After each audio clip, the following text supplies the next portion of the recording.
Thank you, Rachel, and welcome everyone. Hopefully, walk away today with a little bit more information about tea, what it looks like as it's growing, and health benefits of it. So we're just going to get started right away. By the way, this beautiful picture you see on the screen is a picture of a tea bush and the flower that it has. So it makes just a beautiful flower too. So let's talk about, get a little basic understanding about what tea really is. And most of this is not going to come as any surprise to you. You probably already know a lot about tea, and I'm going to assume that we have some very hearty tea drinkers among us today. So you really understand different types of tea, different qualities of tea, but understanding where it comes from is really a whole new little bit of science for us.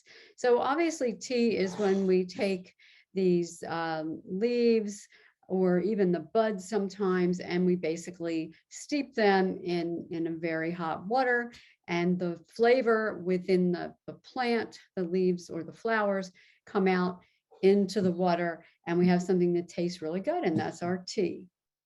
But there's also, and this is where it gets a little confusing sometimes, a tisane is an herbal beverage that's an infusion of different, maybe spices, herbs, flowers, or plants that we all enjoy. Let's say, here's an example, like a chamomile tea. We call it a tea, but it's really not tea because it doesn't have tea in it, the tea plant in it. It's mostly a combination of herbs and flowers. So sometimes we get a little, we kind of call tea when it's not really tea. So let's kind of understand the difference. So Camellia sinensis is the actual, it's a bush or a shrub. And as you can see, it's very beautiful. We don't grow very much tea in the United States. We can grow it. And there is a tea plantation outside of Charleston, South Carolina, that has some wonderful teas, and can, if you're in the area, visit that tea plantation, get a great tour and see what it really looks like as it's growing and how it's harvested and so on. But the shrub, it looks kind of, I think, a lot like a boxwood shrub would be in our area. Usually it's native to warmer areas, maybe areas that have a little bit more humidity as well. But the plant needs sun to grow, and it blooms. Obviously, it blooms in the fall. But what's really neat about the tea plant is that it continues to bloom again throughout the year. And it has these really beautiful flowers that have a nice fragrance to them. They don't smell like tea at all, but they have a beautiful fragrance. So here's a good picture of the bush. And I forgot to mention that this program was created by our colleague in Warren County, Sherry Siriano. So this is based on all of her work. This is her program. And we do use it a lot, though, because there's a lot of people asking for the health benefits of tea. So here's that tea bush or shrub as it's growing. It's quite hardy, quite large, and it does like to live in other parts of the world, even more than it lives here in the United States. But you'll see how it grows sort of in these very large fields of the shrub being lined up and sort of dense together in the field, which is kind of beautiful to look at. If you ever get a chance to do a little research, Google, and take a look at what tea looks like as it's growing, you'll probably get a kick out of that. So, what about this thing called tea? Obviously, we didn't create it. It's been around for a long, long time. And it wasn't until the 1500s that half of the world was drinking tea. And there's a lot of ceremony around tea, a lot of history around tea. If you've ever attended a formal tea gathering, you kind of get the feeling for how that's going to be, right? It's kind of something that's very much revered as a beverage in many parts of the world, actually in most of the world. But tea has some excellent attributes to it, and Um, so I'm just going to pop these all up real quick for you. So what's so good about it? If you could start a tea plantation, why would you? Well, the great thing about tea is that it's renewable and it can have new leaves about every 6 weeks that can be harvested. So depending on the type of tea you like, we'll talk about these in a minute, a little bit more, like white tea, green tea, black tea. There depends upon when the leaves are harvested. So it's a renewable, sustainable type of a plant.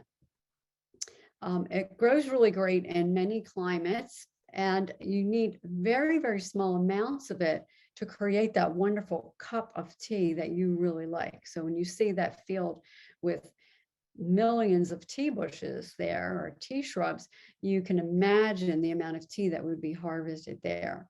And then, in the preparation side, tea's so easy to prepare, right? We don't need very much of it. We can buy it in a very small little casing called a tea bag, and sometimes that's made of silk. Sometimes that's made of more like a paper sort of a product, a natural product. Tea lasts a long time. It stores well if it's kept in a cool, dry place, and it's very safe to drink for the most part. The only exception would be if you like black tea a lot and you have an issue with your heart, where maybe even your blood pressure, then you may have to limit the amount of black tea that you have. But for the most part, tea is a very safe and relaxing type of drink, and it tastes really good too. So, back in the day, long before all of us, tea was a medicinal product, as many other things that we've talked about. And what's interesting, though, is that it was traded for currency because tea could not be grown in all parts of the world. And some of those parts of the world that couldn't grow it were interested in having tea, then they were able to trade some other product for tea. So it always helps to protect people. Thinking back in the medicinal way, it was thought to help people prevent from getting a cold because it kept them warm. Now we know that that is possible because of the antioxidants that are included in your tea. So tea also is a social drink. Having a tea, going to a high tea, or someone that's having a party as a formal tea is really very ceremonial and lots of fun to participate in too. If you've ever been to one, you know what I'm talking about. We do have some very nice tea houses here in New Jersey. I suggest you take a look online and see where they are, and maybe pay a visit. Well, let's talk about English tea first. This goes back quite a long time ago, to about 1650. And tea was part of everyday life, as it is today for us, even in our country. Mainly, it was part of an afternoon ceremony that Queen Victoria participated in, and that would have been called an afternoon tea. And if it was very late in the day, more like early dinner time, it would be considered a high tea. How about tea in other cultures? Because obviously we are not the only culture that really enjoys tea. Obviously, in the Asian countries where tea can easily be grown, they use it ceremonially, and they use it as just part of their beverage and their drink. It may be the beverage of choice in some of these cultures. So if you've ever been to a Japanese tea house and seen that ceremony, it's a beautiful ceremony. It's like such a highly revered product that they're making when they're steeping the tea. So it's really fun to watch and see how they go about doing that and learn more about it. So what about tea? What's the difference between these kinds of tea? How does it get processed and how does it get classified? Because that's really, pardon the pun, what it all boils down to in the end. So there's the 4 types of tea that I'm sure you're aware of: white, green, oolong, and black tea. Interestingly, they all come from the same plant. It's really a matter of time as to when the leaves are harvested and how the leaves are dried in terms of what the type of tea it is. Um, so let's get a little bit more in detail about that. So white tea is harvested, or the leaves are harvested when there's that very thin, like white fuzzy covering that you see on some plants when they have brand new leaves. That's considered white tea. So it's very young. It's not mature. It's just a very young leaf, and it's very simply processed by being steamed. Now, I don't know about you, but in the past year or so, it's been a little bit challenging to find white tea. It's been, one of these things that we seem to have a shortage of, and it tends to be fairly expensive. It has a wonderful taste. It's very, very simple and mellow, and it would have the least amount of caffeine of all these other teas. So what about green tea? So if we don't harvest the leaves when they're white and fuzzy for white tea, then we would be harvesting them maybe when they are considered mature leaves, and this would be your green tea. And this is very, very popular around the world, as all these types are, but I think there's been quite an increased popularity here in our country in the past maybe 40, 50 years. These tea leaves have to be dried a little bit, and then they are steamed to bring out that flavor. So a green tea, it's not necessarily green in color when you drink it. So let me just step back a second and say, if you make some white tea, if you brew some white tea, it's not going to be white. It's going to look like the color of tea, but it won't have a very intense or dark color. Green tea would have a little bit more color than the white tea. Oolong tea is when the leaves are left on the plant, very same plant, a little bit longer, a little bit more mature, and obviously the tea is going to have more flavor then. It's going to have a little bit more of an intensity of flavor. The processing is a little bit more complicated because the leaf is more mature, and this makes a wonderful tea that has a very unique taste to it. So you've probably had this if you visited any type of Asian restaurant, because that would be the tea of choice for them.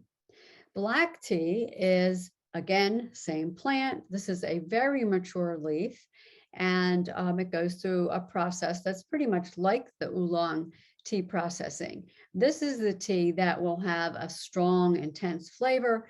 It'll be darker in color and is pretty much the most commonly consumed tea in our country at this time. So here is a picture of the white tea leaves, and you can see they have that little bit of fuzz on them when they're harvested. So they're a little bit light in color. And then you have your green tea leaves, which are a little bit more green in color when they are harvested. So it's very tasty, but it's also very mild. So in thinking in terms of caffeine, your white tea would have the least amount of caffeine, and green tea would have a higher level of caffeine, oolong, even higher level of caffeine, and your black tea would have the highest level of caffeine. So here's some oolong leaves. You can see the difference, right? How different they are. They've already kind of lost that really intense green. They've gone a little bit more darker in color, and this creates the flavor of oolong tea. And then there's black tea. So most of the tea that is sold, especially in our country, is black tea. And black tea is classified or graded in several ways. It can be the whole leaf. And, if you're a tea drinker, you may be buying whole leaf teas, whatever kind they are. That means that the leaves are pretty much intact and dried, and then you can scoop them into your teacup and strain them.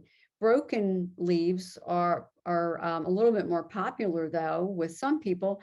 because the cost goes down. So if you're buying a whole leaf tea, it's going to cost a little more from tea leaves that are broken, and even more than those that are the dust or the fannings of the tea leaf.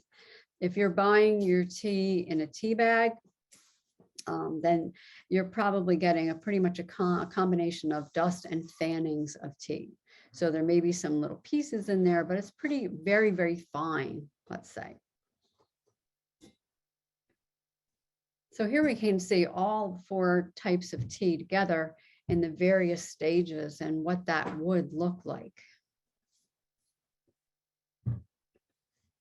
So what about preparing tea? Did you know there's a right way or correct way to prepare tea? And maybe we do it correctly or maybe not, but it's a matter of preference. So whatever you like and whatever you're used to is pretty much what you do. If you go to another country, I'm thinking of England in particular, some of the European countries, they will prepare tea a little bit more ceremonially than we would, and they will do it in the order pretty much that you see here. So they would start with some pure water, and it would be boiling water. So first they start with putting the cold water onto boil. And this is very important when you're making tea, is not starting with hot water, but rather starting with cold water and then bringing it to the boil. And you would get your teapot ready. You would pour the boiling water over the tea leaves, and you would allow it to steep. Different types of tea require different amounts of time for steeping, and that's really a matter of preference. For the most part, anywhere from 3 to 5, maybe even 7 minutes is about how long you would steep various types of tea, but that's a matter of taste. Maybe you like it stronger, maybe you like it weaker, and then you would adjust your steeping time, and then you would strain the tea. Okay, so what's up with the research with tea? You may be surprised to know that there is medicinal benefits to tea, and it also serves as part of the liquids that we consume in our day as part of our beverage. So let's talk about the health benefits of tea. What's going on here? Well, you've probably heard of some of these things. I'm sure you have. That polyphenols are one of the compounds that we find in tea. And what is so important about that is that you hear about the antioxidant component of tea. And if you've heard us talk about fruits, vegetables, all different kinds of berries or whatever, we always talk about antioxidants, because antioxidants are really very good for our bodies. They help our body to sort of eradicate various toxins that naturally occur. So antioxidants are great for us, for our bodies.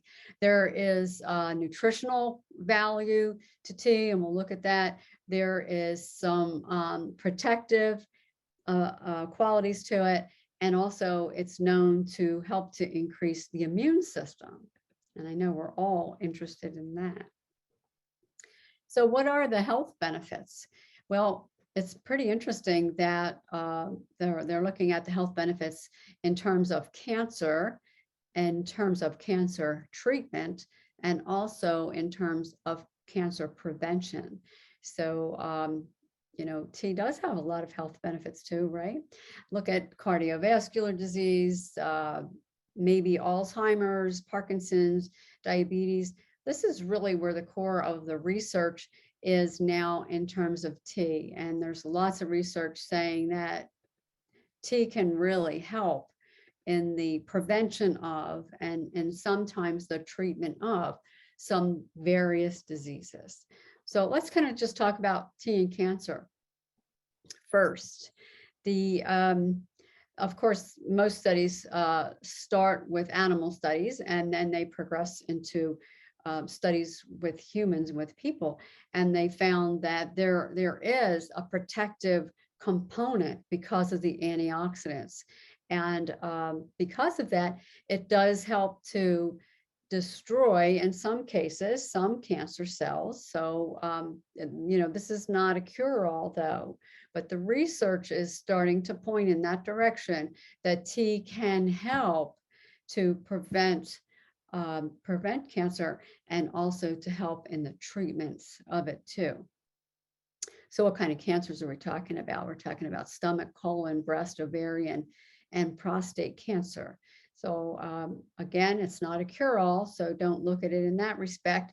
But if you are drinking tea, you can feel a little bit more comfortable saying, hey, there's a health benefit to this. It's not just something that I like or that I grew up drinking or that I drink socially. I have tea out with friends or whatever. It's something that is actually good for me. So that's good news, right? So what about black tea? Now, this is what the research was to look at in terms of heart disease, that about 3 cups of black tea in a day could help to prevent some issues with your heart. So first of all, let's talk about what is a cup of tea. A cup is 8 ounces. So if you have a liquid measuring cup at home, you might want to take a look at that later. Most teacups, especially the most beautiful antique dainty ones, would hold about between 4 to 6 to maybe even 8 ounces of tea. That's considered a serving. I don't know about you. I love tea in the morning and my cup is 16 ounces, or maybe some days it's the 20-ounce cup. So you can see that it doesn't take too much tea to get that 3 cups a day, because it's easy if it's only up to 8 ounces at a time. And if you drink a large cup or a mug, you're definitely getting more than 8 ounces. So the protection there in the black tea is in the flavonoids, and that's where the antioxidants come from.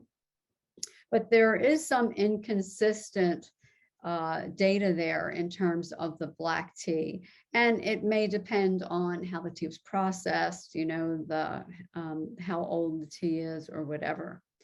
Green tea is also considered to be a healthful product, and again, for the same reasons, it has that protective effect due to the flavonoids, which means it helps with the antioxidant activity in your body. So what about some other health benefits? And some of these may surprise you. That I think it's really fascinating that it is looked at in terms of various age-associated diseases, Alzheimer's, dementia, and that type of thing, diabetes. Obviously, when I look at diabetes and obesity, I think, well, here's a product that basically has no calories to it if you're drinking tea.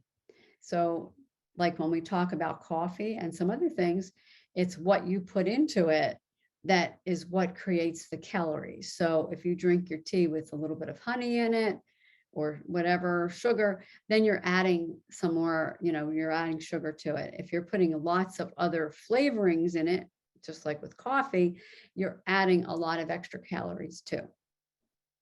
So there's also some research around HIV infection and drug-resistant infections in relation to tea. So I think it's pretty interesting, right? There's so much going on in terms of the health benefits of tea. So as you drink it, tea makes you feel really serene and calm, and maybe that's your quiet moment, of the day or something, but also feel pretty comfortable that it has health benefits too.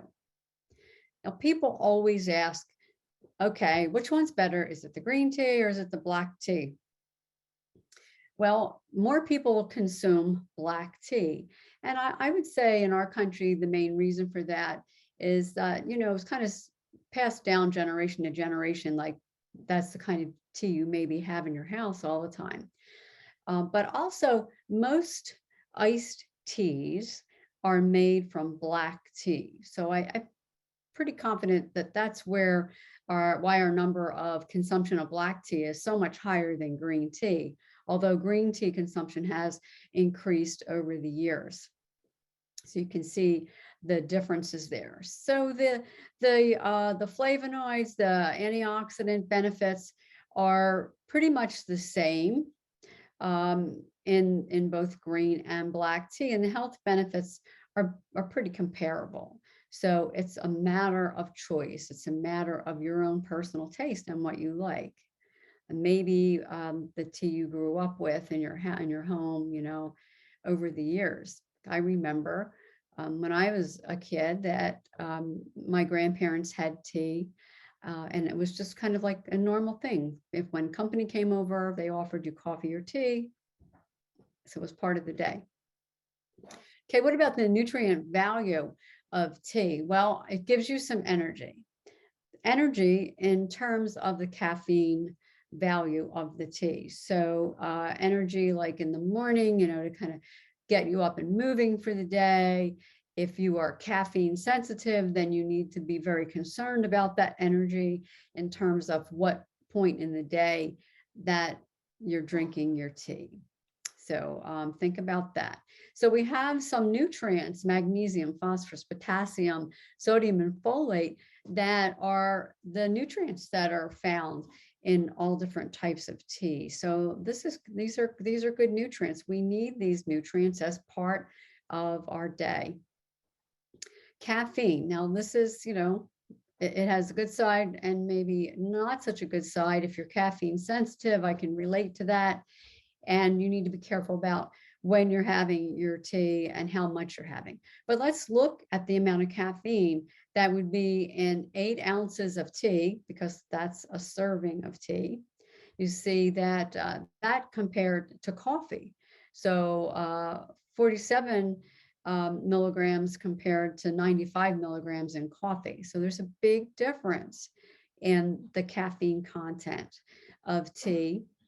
And also you need to think about in hot cocoa, because there is in chocolate, there is caffeine present as well. And that would be about 4 milligrams.